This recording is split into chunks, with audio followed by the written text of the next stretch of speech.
We often have clients who call us to sell their home and they'd like to receive top dollar, but they don't have the time or the resources to get it done. And it can feel extremely overwhelming. That's where we come in. We're the GETS team, AKA the Change Navigators. Let me take you on a journey to show you exactly what I mean. We're on our way to our latest clients listing.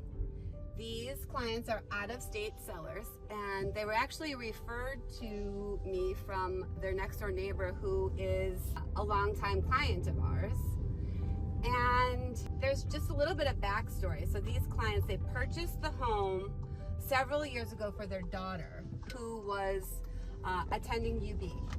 And fast forward to now, lo and behold, she's graduated and moving back to her home state. They gave me a call, and in our first conversation, I was able to tell how overwhelmed they were by the process of selling their home well out of state. I was able to immediately put them at ease. You see, they realized that there was work that needed to be done in the house in order for them to reach their full selling potential, but they didn't have the time, resources, or connections to make this happen. So luckily, they called the GETS team, AKA the Change Navigators. I made an appointment to go over to this home and take a tour. Now, my first impression when I walked in the home was that the home was adorable, and there were some maintenance items that needed to be taken care of. One of the first things that I noticed was that plaster was separating from the lath in the living room. They also had a fan in the corner of the living room walkway which needed to be removed. It was just one of those things that I know the first question a buyer is going to ask is, why is that fan there? It wasn't necessary. It was obviously a preference from a previous owner, and we needed to have that removed. There's various scuff marks on the wall just from normal wear and tear, where paint may be chipped or a piece of furniture knocked it at one point that would need to get taken care of through either painting or our favorite tool, Magic Erase. The ceiling in the lower bathroom had some spots on it which could easily be fixed with a little ceiling paint. There were drywall seams around the family room that just needed patching and painting. There was nothing structurally wrong.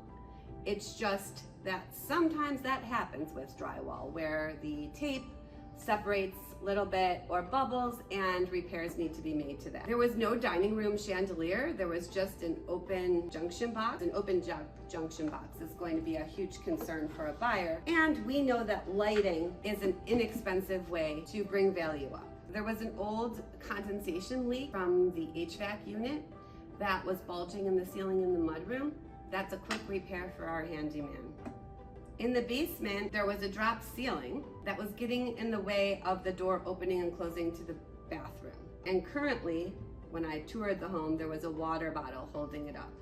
So I knew that we needed to add that to the handyman's list as well. There's a baseboard missing in a closet in the basement. It's a quick fix to finish off a room. The exterior needed quite a bit of landscaping cleanup and maintenance. And it had really nice landscaping that had just gotten overgrown, and a couple seasons had gone by where the normal fall and spring cleanup had not been done. We discussed these options at length and then provided the resources to our clients. We have an amazing handyman that works quickly and within our client's budget. Hey Dave, it's Jen Getz with the Getz team at Keller Williams Real Estate. How are you today? Awesome.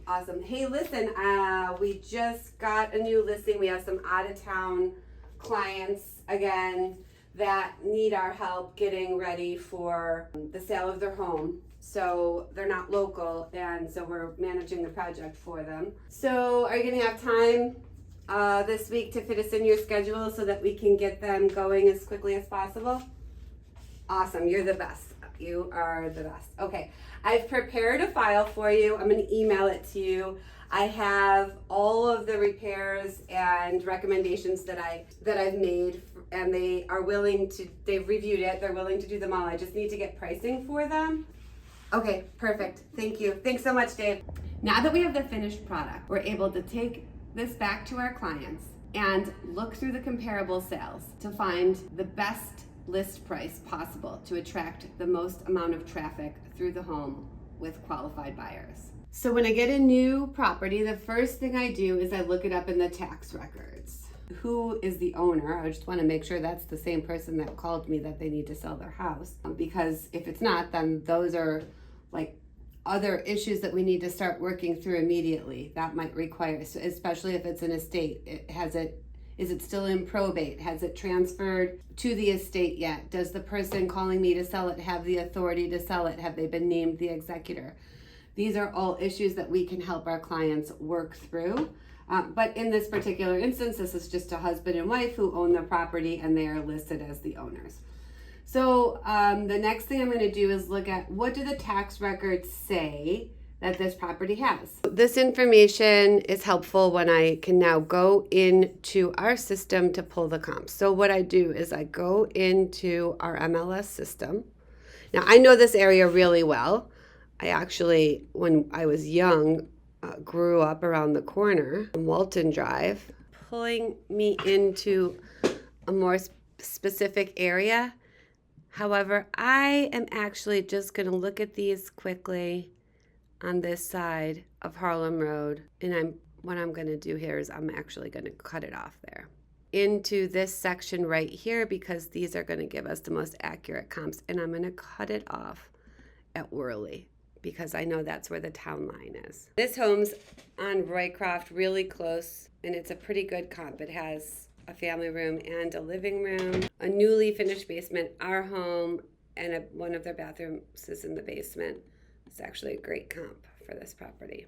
And I'm also looking to see what's happening historically as far as homes selling over or under asking price. My next step to just try to get us on range is to take the average price per square foot, which is 157 times our square feet, which is 1960, and that's a list price of 307.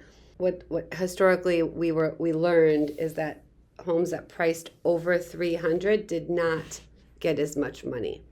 So that's a bit of a tricky number, and I would lean towards a list price of under 300 because of that. So after doing all of this research, I've concluded that based on the current market conditions and the fact that we are going into a slightly slower time on the market, we need to list this home between $279,900 and $299,900, and that's where what I had suggested, and the clients determined that they would like to start at $279,900.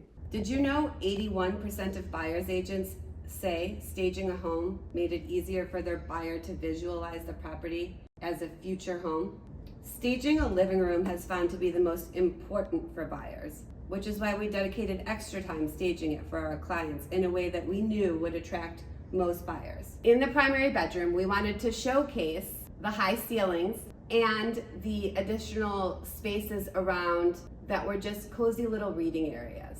We wanted to maximize the space, but also make it feel like a home. We know when a buyer can visualize themselves in the space and it looks like HGTV, they're gonna bring their strongest offer. I'm really excited to show you the finished product. So follow me.